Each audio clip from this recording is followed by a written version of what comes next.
뭐냐면은 항상 1단원 같은 경우에는 일단 말하고 싶은 게 뭐다? 갈래의 특징을 이야기할 거다. 자, 이거를 무슨 갈래다? 교술 갈래 이야기한다. 교술 갈래다. 교술 갈래는 대표적으로 어떤 거냐면은 수필이야.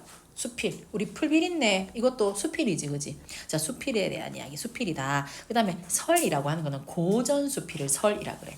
자, 고전 수필 설 같은 경우에는 얘는 어떻게 돼 있냐면은 경험 플러스 깨달음으로 돼 있어. 우리가 배웠던 무엇? 이옥설. 알겠나? 이옥설도 설에 해당하거든요. 그래서 우리가 이런 설이라든지 수필이라든지 일기편지 기행문까지도 전부 다 우리는 그 교술갈래라고 한다. 교술갈래에 나오는 나는 누구게요? 교술갈래의 나 등장인물 알겠지? 정말 글 쓴 사람 자체를 나라고 합니다. 자, 형상화 방법 보면은 자, 특징이야. 이거는 사실 여기보다는 제일 그 마지막 부분에 잘 나타나 있는데 그 수필 같은 경우에는 형식이 따로 정해져 있진 않아.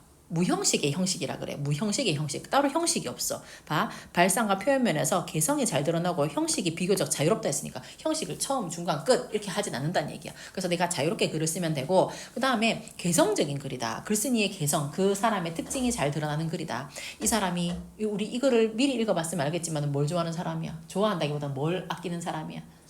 자연, 생명 같은 걸 되게 아끼고 중요하게 생각한 사람이었단 말이죠. 자, 그 다음에 또 성격 보면은 주관적이고 자기 고백적인 글이다. 주관적, 자기가 자기 이야기했으니까 주관적이지. 자기 스스로 이야기를 고백하니까 자기 고백적이지. 맞지? 하지만 모든 이야기를 아무 이야기나 쓸 수 있는 건 아니야. 뭘 담고 있어야 되냐면은 삶의 진리를 담고 있어야 된단 말이야. 그래서 철학적이고 논리적이다 이렇게 얘기한다. 알겠지? 아무거나 쓰는 건 아니다. 물론 소재는 신변잡기적이라 그래서 소재는 다양하게 쓸 수 있어. 선생님이 이 빨대를 가지고도 글을 쓸 수 있어. 소재로. 알겠나? 종이를 가지고도 글을 쓸 수 있단 말이야. 제재로 해서. 근데 하지만 그 안에 뭐가 담겨 있어야 된다. 삶의 진리, 진실이 들어있어야 된다. 그래서 철학적이고 논리적이다 이렇게 얘기한다. 됐지? 자, 넘기시고 풀비린내에 대하여 자, 얘는 항상 뭐가 중요하다? 특징. 내시는 특징. 생태 문제에 대해 성찰한다. 우리 보면은 전부 다 그 교과서마다 이번에 22 개정이 되면서 교과서마다 생태적인 글을 하나씩 실기로 돼 있었나 봐. 그래서 뭐가 나오냐면요. 풀비린내에 대해서 너네들 미래에 나왔잖아. 선조고에서도 하나 나왔죠.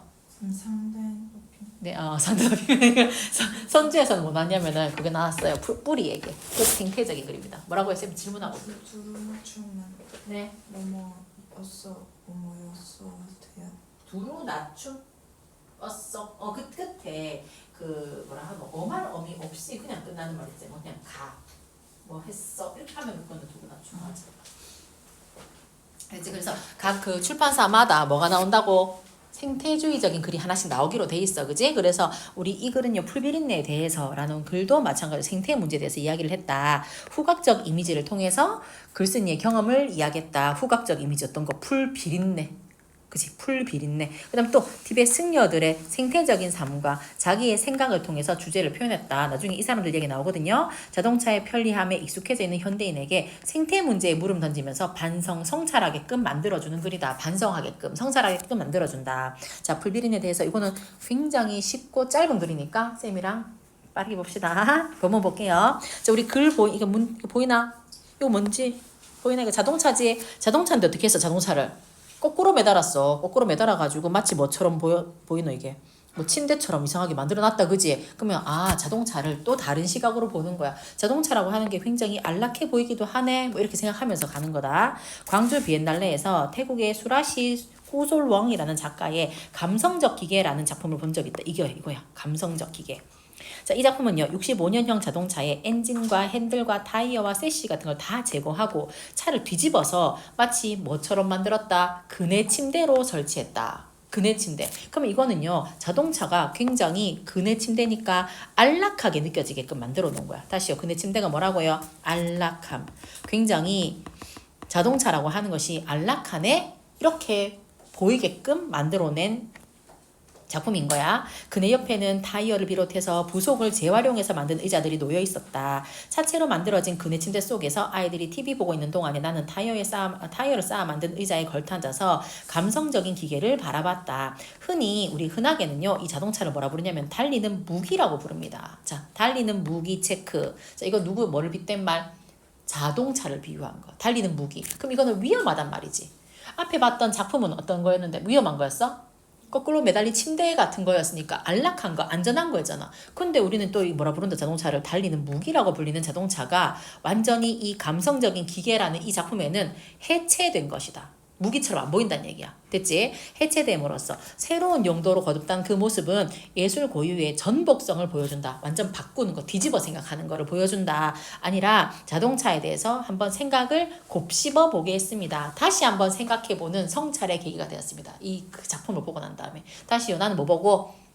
감성적인 기계라는 작품을 보고 뭐에 대해 생각했어? 자동차에 대해서 다시 한번 생각해보게 되었다. 사유하게 되었다. 하면 되지? 자, 그 무렵은 과거를 얘기한다. 과거 회상한다. 자, 그 무렵에 나는요, 초보 딱지도 떼지 않은 상태여서 자동차가 주는 편리와 불안을 아주 예민하게 느끼고 있었다. 자동차는 한편으로는 편리하고 한편으로는 불안한 거라 했어. 자, 이거 자체가 뭐예요? 이 단어 자체가 이중속성 가지고 있는 거지. 이미 제목이란다. 옆에 봐. 감성적 기계라는 이 작품명 봐봐. 감성적인 기계가 침대지. 이거는 긍정이어서 부정이어서 침대란다. 자동차가 주는 긍정적인 편리한 모습을 얘기했다. 안락한 모습을. 근데 실제로는 뭐라고? 달리는 무기라고도 한다. 이중적이잖아. 그치? 이 자체에 이중적인 속성 들어왔어. 아, 자동차는 편리를 주기도 하지만 불안을 주기도 한다. 난 그걸 잘 느끼고 있는 때였어. 면허 따놓고도 5년이 넘도록 차를 살 생각이 별로 없었는데, 그런데 아이들을 데리고 객지로 이사한 다음부터 하나부터 10까지 내 손으로 해결을 해야 됐다. 자, 얘들아, 객지로 이사했다면 당연히 내가 살던 곳이 아니고 다른 지역으로 갔대. 그러면 얘는 충분히 자동차가 필요한 여러 가지 환경이 있었는가 보다. 그지? 그래서 나는 어쩔 수 없이 내가 운전을 하게 되었다. 처음에는 출퇴근 때나 장을 볼 게 많을 때만 차를 가지고 다녔습니다. 봐봐라. 처음에 내가 자동차를 이용하게 된 거는 이유가 있지. 목적이 있지. 어떨 때? 출퇴근할 때. 또 두 번째.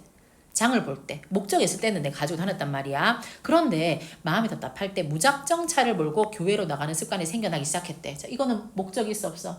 그냥 내가 어떤 특별한 실용적인 목적 없이 차를 타고 나갈 일이 생기기 시작했고, 실제적인 목적이 없더라도 차를 모는 일이 잦아졌다. 누구 방해도 받지 않고 나를 어디든 데려다 줄 수 있는 밀폐된 공간에 그렇게 조금씩 길들여져 갔다. 자, 요게 바로 뭐예요? 이 공간은 자동차지. 맞지? 자동차에 그렇게 조금씩 길들여져 갔습니다.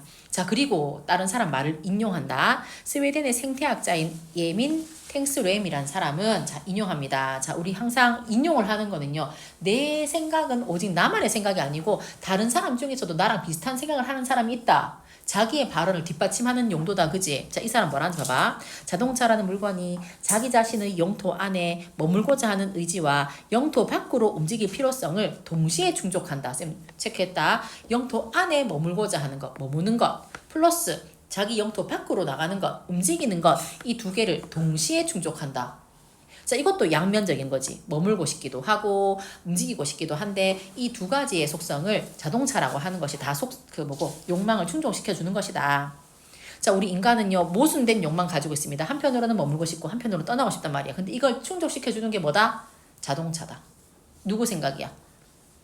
탱스램이라는 사람의 말을 인용했다. 그지? 자, 현대인들이 자동차라는 아늑한 자궁, 또 체크하세요. 아늑한 자궁. 이것도 뭘 비유한 말? 자동차를 비유한 말. 지금 자동차 비유한 거 3개 나왔거든요. 뭐 나왔지? 무슨 무기. 달리는 무기. 아늑한 자궁. 그 다음에 감성적인 기계도 마찬가지야. 그것도 마찬가지 비유하는 말이다. 아늑한 자궁으로부터 잠시도 떨어지고 싶지 않은 것도 바로 이 모순된 욕망을 자동차라는 공간이 해결해주기 때문일 것이다. 봐. 자동차가 왜 아늑한 자궁인데? 자동차 안에 있으면 엄마의 자궁처럼 정말 내 공간처럼 느껴진다는 거라. 그렇기 때문에 이 모순된 욕망, 머물고 싶은 것 또는 한편으로는 나가고 싶은 것, 이 욕망을 해결해 줍니다. 이 아늑한 자궁이요. 앞에서 말한 감성적인 기계처럼 자동차를 굳이 해체하지 않아도 자동차는 이미 충분히 감성적 기계 노릇을 하고 있는 셈이다. 왜 감성적 기계 노릇을 한다? 나를 머무르게도 해주고 나를 영토 밖으로 이동도 시켜주고 맞지? 나만의 아늑한 자궁의 역할을 하니까 감성적 기계 노릇을 하고 있다. 해체하지 않아도. 하지만 얼마 안 가서 자동차에 대한 낯설고 당혹스러운 경험을 하게 됐다. 자, 경험. 다시요. 우리 수필은요. 교술 갈래는 반드시 뭐가 나와야 된다? 경험 나와야 됩니다. 갑자기 서울에 갈 일이 생겼는데 주말이라서 차표를 구할 수가 없었어요. 몇 번 망설이다가 초보 주제에 식구들을 태우고 서울로 가는 고속도로로 갔는데요. 긴장해서 무사히 서울에 도착해가지고 일을 보고 다음날 밤에 광주로 돌아왔는데 밤에 고속도로를 달리다가 갑자기 뭔가 차창에서 타타타타닥 소리가 들리는 거죠. 무슨 소리였죠? 벌레들이 풀벌레들이 죽는 소리였지. 타다다닥 했다. 처음에는 속도 때문에 모래알갱이가 튀는 소리야 이렇게 생각했다. 근데 다음날 아침 출근하려고 했는데 유리창은 물론이고 범퍼에 푸르죽죽한 것들이 잔뜩 엉켜 있었다. 선생님이 늘 하는 경험이에요. 선생님 같은 경우에는 선생님 시댁이 저기 시골이고 선산이거든요. 근데 거기를 밤에 가잖아. 갔다가 돌아오잖아. 그러면 그 다음날 반드시 앞에 차를 세차를 해야 돼. 안 하면 걔가 말라붙어 있잖아. 그럼 그거는 솔질로도 안 나가더라고요. 그게 전부 다 풀벌레가 다 불빛 보고 다 달려드는 거야. 징그러워. 불빛 보고 막 다 달려드는 거야. 왜냐면 시골에는 불빛이 없으니까 차 헤드라이트 보고 다 달려들어가지고 막 다 박혀 죽는 거지. 근데 그걸 갖다가 쌤 처음에 뭔지도 몰랐어. 쌤도 처음에는 이게 먼지인 줄 알았단 말이야. 흙먼지 같은 건 줄 알았어. 근데 이제 쌤이 이제 결혼한 지 한 15년쯤 되니까 이제 아는 거지. 보니 전부 다 이게 시체예요. 풀벌레 시체인 거예요. 쌤도 이걸 정말 그대로 느꼈어. 이 사람처럼 이렇게 현명한 생각을 하지 못했지만은 쌤도 경험이 있단 말이지. 근데 그거는 아무리 닦으려고 해도 안 닦여. 그러면 그거 갔다 온 날 바로 다음 날 물로 싹 씻어내야지 지워질까 말까. 조금만 놔두면 이제 딱 말라가지고 시체들이 막 그 안에 진액 같은 게 있을 거 아니야. 탁 붙어갖고 안 떨어진단 말이죠. 진짜 힘들어요. 자 보세요. 그래서 풀벌레들이 달리는 기차체에다 부딪혀 죽은 잔해였습니다. 그 푸르죽죽한 것들이 그지? 마치 거대한 모터주 위에 두텁게 쌓이는 먼지 뭉치처럼 표현법, 비유법이다 그지? 무슨 법? 지교법이네. 먼지 뭉치는 원관념 뭐다? 풀벌레 사체. 그것을 닦아내려다 나는 지난밤 엄청난 범죄라도 저지른 사람처럼 손발이 후두두 떨려서 도망치듯 세차장으로 갔습니다. 자 봐봐라. 자기가 뭔가 범죄자라도 된 것 같지? 왜? 나는 죽였어. 무엇을? 풀벌레들. 내가 뭘 죽인 것 같았어. 그래서 도망치듯이 세차장을 갔습니다. 그러나 세차기계 물살에도 엉겨붙은 풀벌레의 흔적은 완전히 지워지지 않았습니다. 운전대를 잡을 때마다 나는 풀비린내가 몸서리치는 기억으로 남았습니다. 자, 얘는 계속 그것을 자기의 죄의식을 후각으로 느끼고 있는 거야. 실제로 풀비린내가 난 건 아니겠지. 근데 그 애들이 죽었던 걸 내가 알고 있으니까 마치 내 코에 계속 무슨 냄새 나는 것 같아. 풀벌레들의 그 비린내. 죽은 비린내 냄새가 나는 것 같은 거야. 자, 풀비린내에다가 줄쳐놓고 이것이 의미하는 바가 무엇입니까? 물을 수 있다, 그지? 자, 이것은 자연의 처참함. 자, 누구 때문에 죽었어, 얘들? 문명의 이기인 자동차 때문에 파괴당한 자연의 처참함. 한편으로는 자연을 파괴한 죄의식. 이 두 가지 의미가 있습니다. 자, 이건 암기하자. 풀비린내가 의미하는 거. 나는 손을 씻고 또 씻었습니다. 시속 100km 정도 속력에 그렇게 많은 풀벌레가 지디겨졌다는 것도 믿기 어려웠지만 이런 실상의 경험을 모든 운전자들이 초경처럼 겪었으리란 사실이야말로 나에게는 예상치 못한 충격이었습니다. 자 보세요. 내 실상의 경험, 이 경험이 뭐다? 생태적 관점에서 다시 한번 생각하게 된 계기가 되었다. 다시요. 살상의 경험, 실상이라도 살상의 경험, 뭘 죽였던 거, 풀벌레를 죽였던 그 경험, 이 경험을 통해서 나는 이제 생태적 관점에서 한번 생각해 봐야지 하는 계기가 되었습니다. 근데 이건 나만 겪었던 일이 아닌 것 같아. 모든 운전자들이 초경을 겪듯이 처음 생리를 하듯이 얘들 전부 다 한 번쯤은 겪어봤던 일인 것 같은 거야. 그래서 난 충격을 받았습니다. 인간에게 안락한 공간이 다른 생명을 해칠 수 있다는 자각. 그제서야 찾아왔습니다. 자각은 깨달음이랑 얘 깨달았다. 뭘 깨달았는데? 자 나는 안전하고 나는 편안함을 누리지만은 나 때문에 또 다른 어떤 생명체가 뭐 할 수 있어? 죽을 수 있어요. 그죠? 자 그런 생태적인 관점으로 다가가기 시작했습니다. 반성과 성찰을 하기 시작했습니다. 다 됐나? 자 이제 다 끝났다. 근데 너무 빨리 넘겼나? 자 이제 끝입니다. 옛날 티베트 승려들은요. 자 이 사람들은 굉장히 생명체들을 배려하는 사람들이지. 뭐도 안 해. 입 벌려 숨도 안 쉰대요. 자 입을 열어서 말을 할 때마다 공기 중에 미생물을 죽이게 될까봐 얘들아 미생물은 내 눈에 보이지도 않는데 얘들은 미생물조차도 어떻게 하는 거야. 티베트 승려들은 아끼는 거야. 그지? 이 사람도 이 사람이란다. 이 미생물의 생명까지 소중하게 생각하는 거야. 좀 오바이가 그지? 좀 오바지만은 미생물을 죽일까봐 얼굴에 천을 몇 개 둘러? 7겹이나 천을 두른데 미생물 안 죽이려고. 그걸 생각하면은 자동차를 몰고 다니는 것 자체가 살상행위라고 말할 수 있을 것이다. 자, 보세요. 티베트 승려들의 사례를 통해서 그들의 생명 존중 사상을 알 수 있다. 자, 이 사람들의 행위는요, 나의 생각과 일맥상통한다. 나도 뭐가 중요한데? 생명이 중요하고 소중하거든. 내가 한번 그 풀벌레들 죽여보고 나니까 내가 엄청난 괴로움과 그 죄의식에 빠졌거든요. 그러니까 얘들 얘기를 하면서 그래 얘들은 미생물도 안 죽이려고 7겹 덮었대.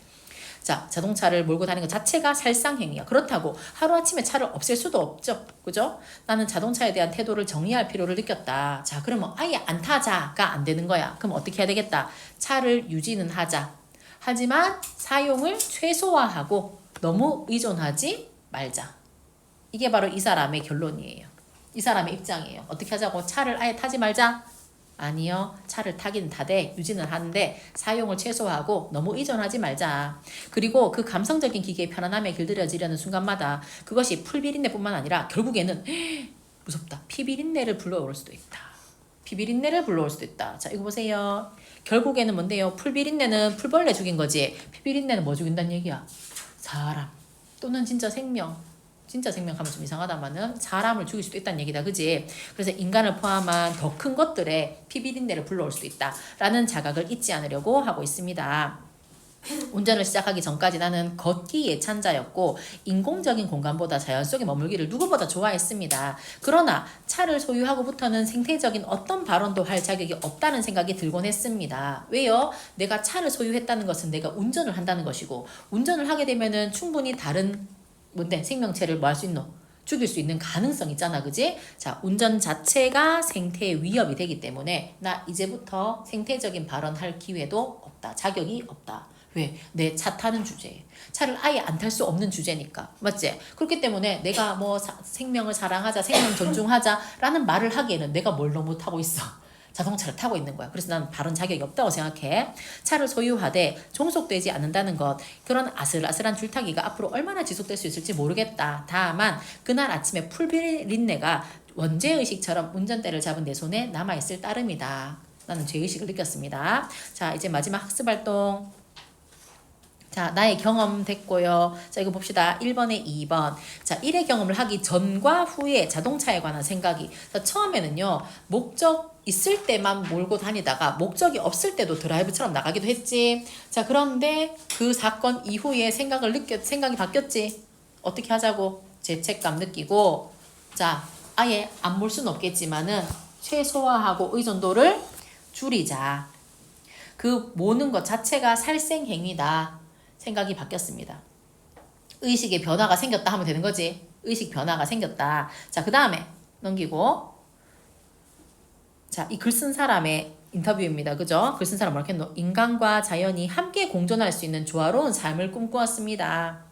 인간이 아닌 존재들을 위해서 글을 쓰고 싶습니다. 자, 계속 얘는 어떤 관점에서 얘기한다? 생태적 관점에서, 생명을 존중하는 관점에서 그런 글을 쓰고 싶다고 얘기를 한다. 자, 그 다음 넘기시고, 이 작품의 주제는요, 자연을 파괴하는 인간의 행동에 대해서 성찰하고 자동차를 사용하는 바람직한 태도를 드러내고 있습니다. 자연을 파괴하는 인간의 행동이 뭐지요? 자동차를 몰고 마음대로 막 가가지고 막 조그만 벌레들 막 죽이고 있잖아. 그죠? 그런 것들. 자, 바람직하게 사용하자. 그럼 바람직하게 사용하는 거 어떻게 사용하는 거지요?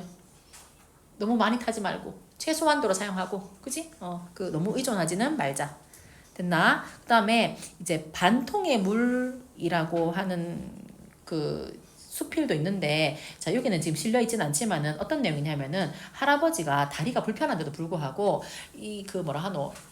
채소들을 기르면서 채소들한테 채소가 목이 마를까봐 물을 막 주러 가는 거야. 근데 물을 길러 가는 곳이 굉장히 멀어. 그래서 여기서 한 바구니를 떠가지고 오면은 막 할아버지 쩔뚝쩔뚝거리면서 오는 길에 반통을 다 쏟아버리는 거야. 그래도 어떻게 하는데 이 할아버지는 그 밭에 자라는 채소가 너무 중요하고 너무 사랑스럽기 때문에 그 반통의 물이라도 주기 위해서 쩔뚝쩔뚝거리면서 물을 실어 나른다라는 내용의 수필이 있습니다.